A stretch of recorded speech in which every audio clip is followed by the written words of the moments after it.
মানুষ দুইভাবে অন্ধ হয়, শারীরিক ও মানসিকভাবে।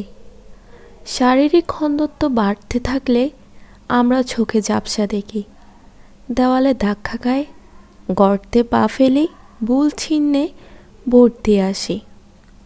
কিন্তু এই মানসিক অন্ধত্ব ভীষণ ভয়ানক। মানুষ যাকে অন্ধের মতো ভালোবেসে ফেলে তার প্রতি এই অন্ধত্ব কাজ করে।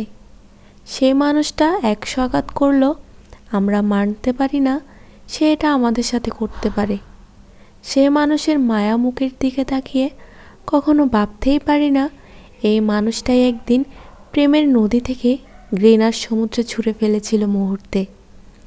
এই অন্ধত্ব এতটাই ভয়ানক যে যখন আবার হঠাৎ দেখা হবে বছর 4 পর, তখন মনের ভেতর থেকে কেউ গেয়ে উঠবে, যার উষ্ণ আছে, ভালোবাসা আছে, সেই হৃদয় ভাঙে তা মানি না।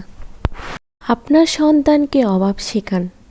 আপনার প্রচুর সামর্থ্য থাকলেও আপনার সন্তানকে অভাব শেখান। আপনি বাবা, এটিএম মেশিন না। আপনি মা, গসা দেয়া প্রদীপের দৈত্য আছে। যা চাইবে তাই হাজির করবেন বাচ্চার সামনে।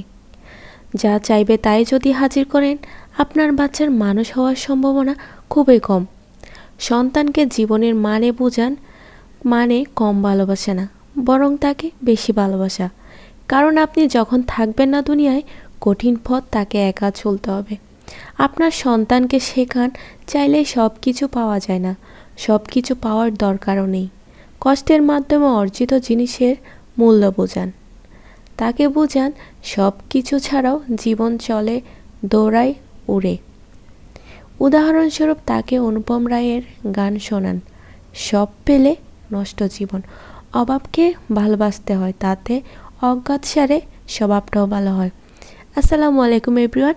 আজকে আপনাদের জন্য ক্লে দিয়ে তান্দুরি চিকেন তৈরি করে দেখিয়েছি। তো এটা এক প্রকার অনেকে বলে হয়তো বা স্টিক চিকেন।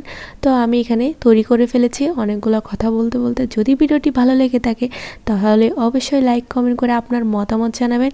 আল্লাহ হাফেজ।